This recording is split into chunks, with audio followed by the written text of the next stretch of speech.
Hello everyone, I'm Hash Brown and welcome to the first episode of the Shadowbringers Dungeon Lore series. As we now travel across the rift to lands unfathomed, we can experience the various dungeons to be found in our new adventure. As always, I'll do my best to explain the lore of each one, as well as go over some things about them that you might not know. Join me as we take the steps to reach our first dungeon, Holminster Switch. From where we left off, the Warrior of Light awaits news of a beacon near the Crystal Tower left by the mysterious voice calling us across the rift. Eventually we visit the Circus Trench to investigate with the others, assisted by our allies including Biggs and Wedge.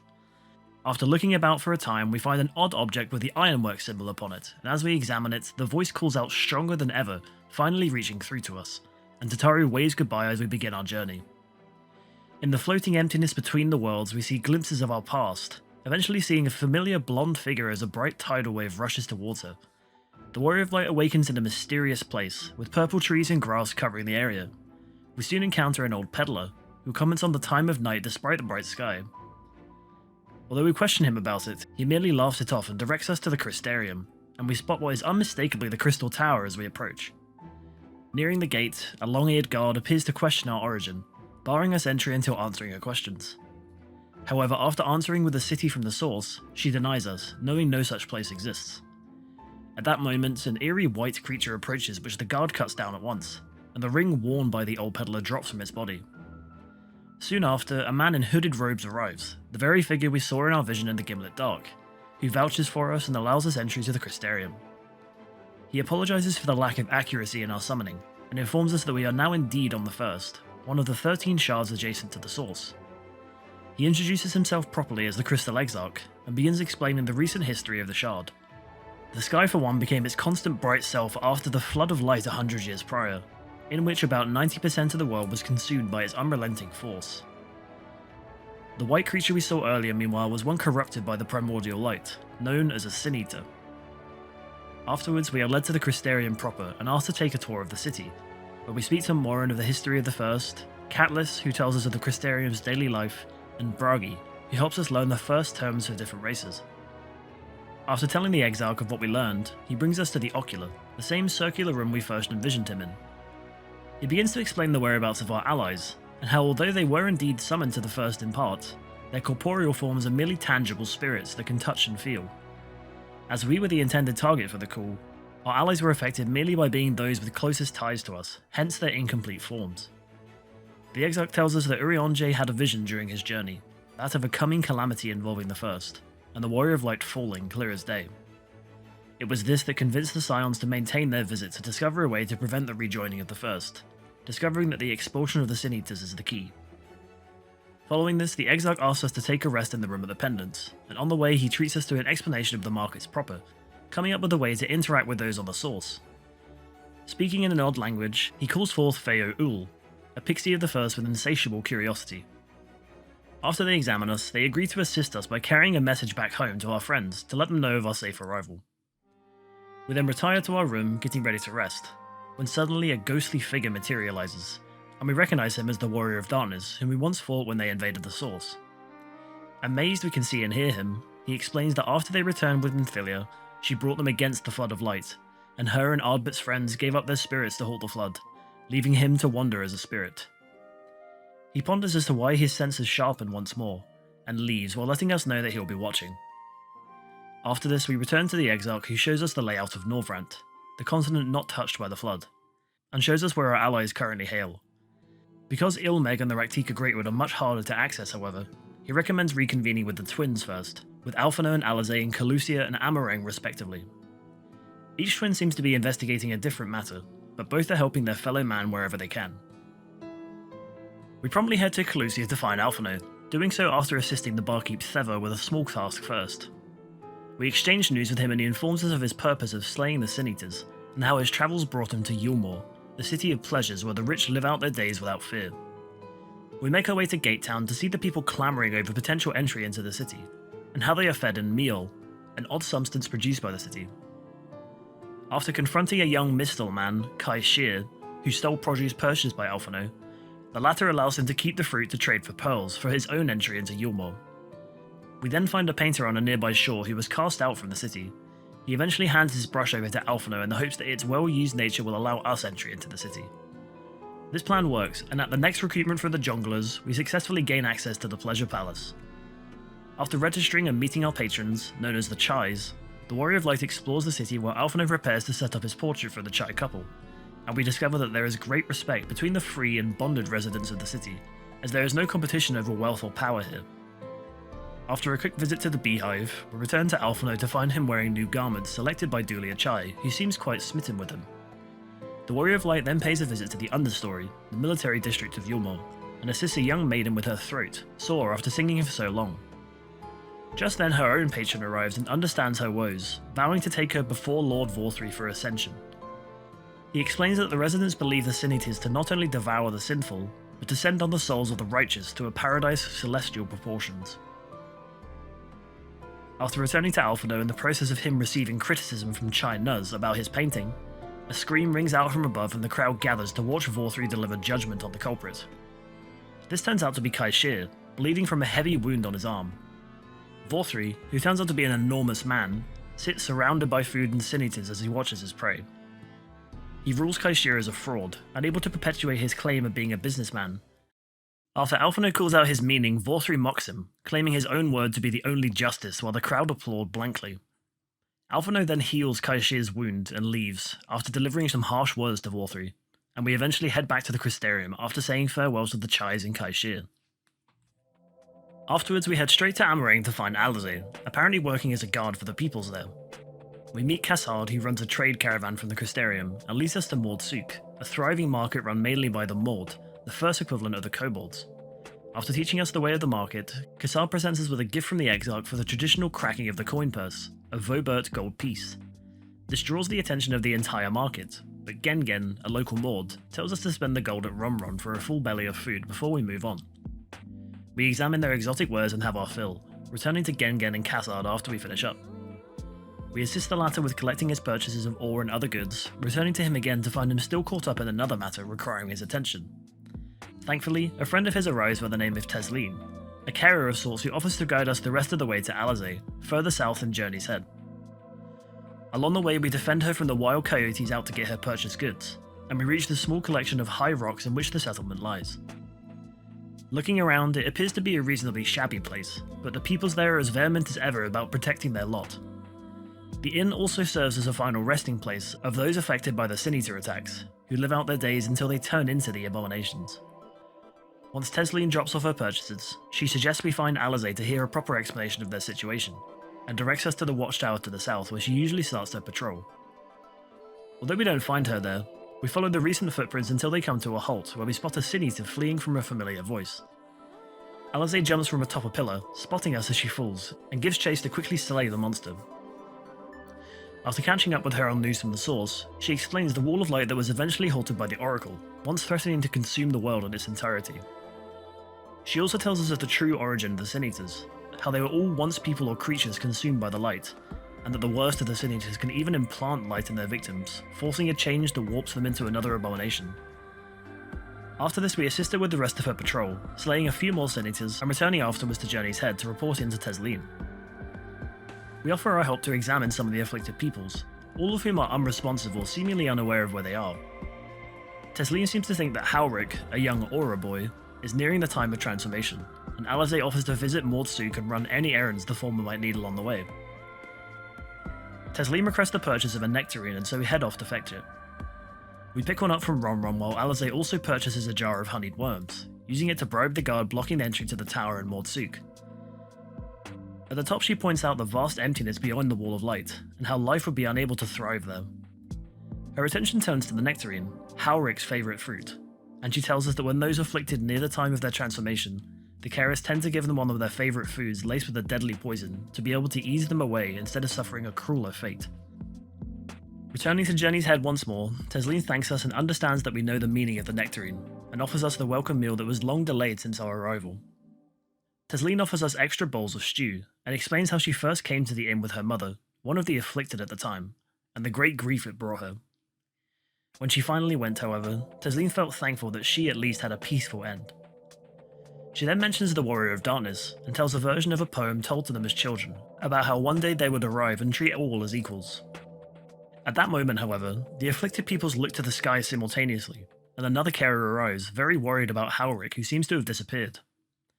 Tesleen, Alizé, and the Warrior of Light spring into action, splitting up to search for him all around the settlement. Although we initially don't find anything to the south, we wrap around to the northwest side where Alizé catches up with us, and soon after a huge winged Sin Eater flies overhead, heading further north, and we give chase at once. When we spot it again, it towers over a blank-faced Halric, spiking terror in Alizé. Just then, however, Tesleen arrives and slices off one of the wings with the Sin Eater, beseeching Halric to flee. But the Sin Eater retaliates, running her through with its blade, filling her with a dreadful light. As she spits blood, she gives Halric a final smile, telling him that everyone deserves happiness. After the Sin Eater removes the blade, the overwhelming force of the light begins to affect Tesleen, who screams and begins coughing up pools of the light.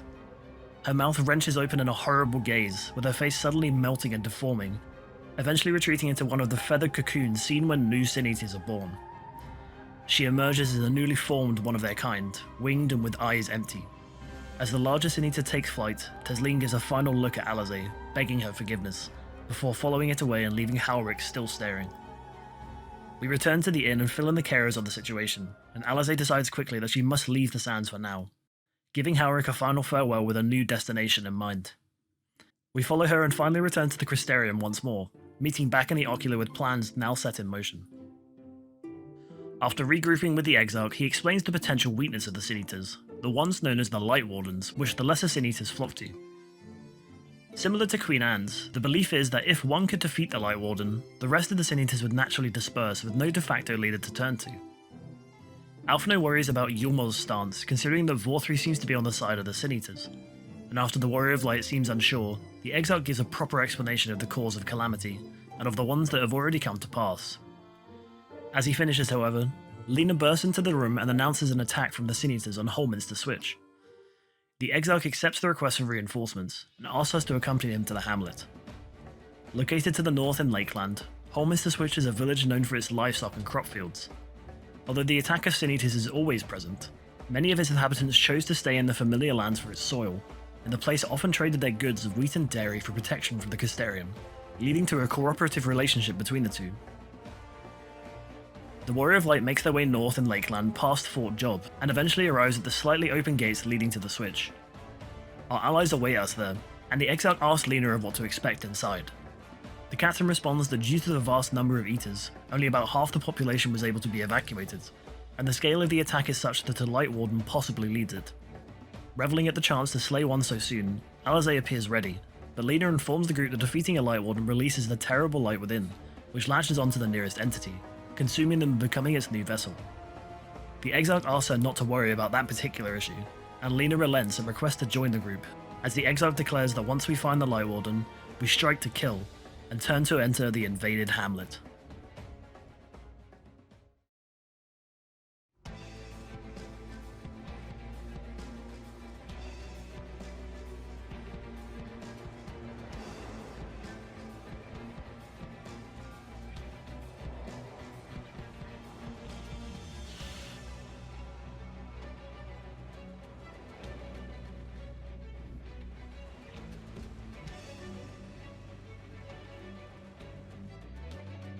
We find ourselves on the wooded path to Holminster Switch, and almost as soon as we make our way we spot the Sin Eater from Amarang attacking a pair of bears, transforming them into forgiven versions of themselves. We defeat them in the next set of Sin Eaters and eventually arrive at an odd web-like wall blocking us, removing itself after defeating the scorpion-like Eaters awaiting us here. We continue on, reaching a second web where several new Sin Eater eggs open, releasing the monsters inside. After this set, we reach the area known as the Wound, where at last the Sin Eater that attacked Tesleen descends from above with an almost heavenly light. Known as Forgiven Dissonance, the creature uses heavily light-based abilities to strike at the group as we engage. It begins with the Path of Light, bursting light ether at the group, and follows up with Brazen Bull, summoning several light orbs that appear around the clearing. Interestingly, and a little eerily, the more vile Sin Eaters in this region seem to take the names of their deadliest attacks from the different forms of torture. The Brazen Bull was a bronze hollow statue, usually of a bull, which the victim was forced inside after which a fire was lit underneath, causing them slow and unbearable pain. The Sin Eater meanwhile uses Gibbet Cage to swipe around itself with its blade, and the orbs discharge a great stream of light in several directions, forcing the party to dodge to one side. However, the Forgiven Dissonance prepares a dash with its blade to cover the safe area somewhat, again forcing the group to evade. After this, the Sin Eater prepares a heavy swipe with its sword, striking the tanking party member, after which it prepares more orbs, again dashing to one of the safer zones. This time the party must wait for the orbs to disperse before moving to avoid the dash, giving them just enough time. When injured, the Forgiven Dissonance summons the orbs for a third time, but this time each dash is followed up with the Wooden Horse, a wide cleave that covers the arena almost entirely. Additionally, it prepares a second dash to the far side, forcing the group to run as fast as they can to avoid the second cleave. Finally, we manage to take the Sin Eater down, giving Alizé some amount of revenge for Tesleen.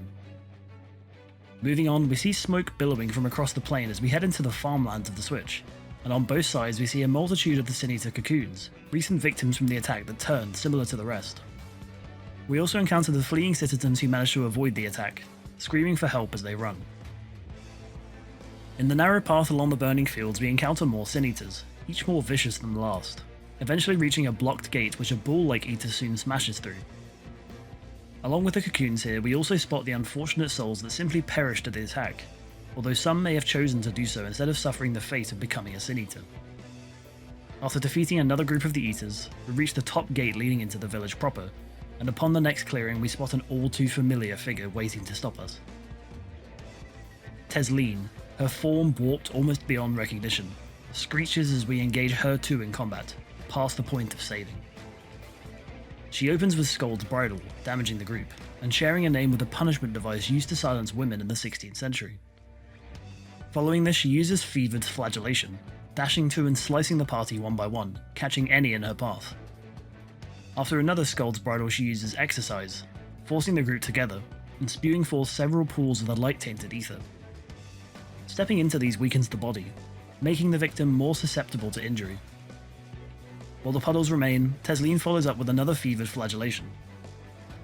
When injured, she does the same once more, calling forth the puddles with Exercise and a final dash around of the group, before we manage to fell her. Alizé takes a moment to tell us that she is fine, and the group presses on into the main square of the village. More corpses lie about here, as well as many more cocoons blocking our path up to the Light Warden. We see a Sin Eater spray light onto more of the fleeing victims, who immediately turn and begin attacking the group. Each group of cocoons steadily cracks open as we proceed here, forcing the party to fight several of the unfortunate civilians of the village. After finally clearing the square, we can proceed up the hill where we see yet more fleeing villagers, eventually coming up to the manor house, where the first of our deadly foes awaits.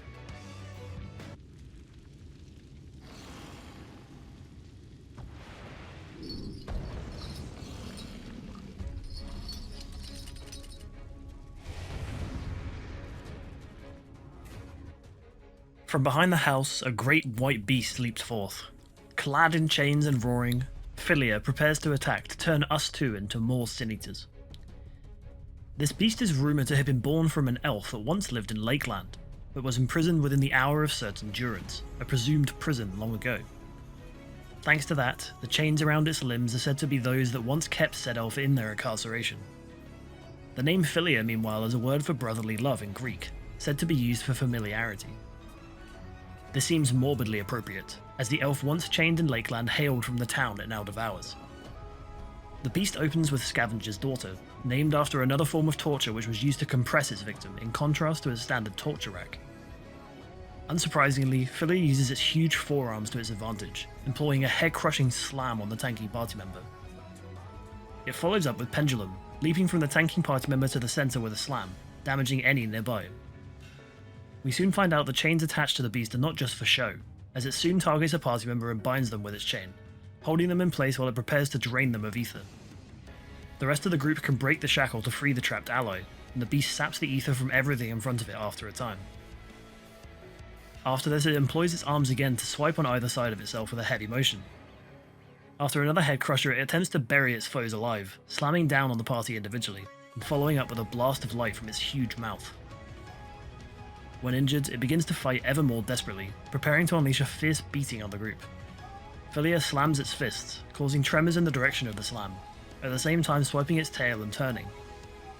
It continues its assault for a full rotation, devastating any caught in front or behind its body. After evading its arms again and freeing a second ally from the bind, we manage to fell the Light Warden and it collapses to the floor, ready to disperse and choose a new victim.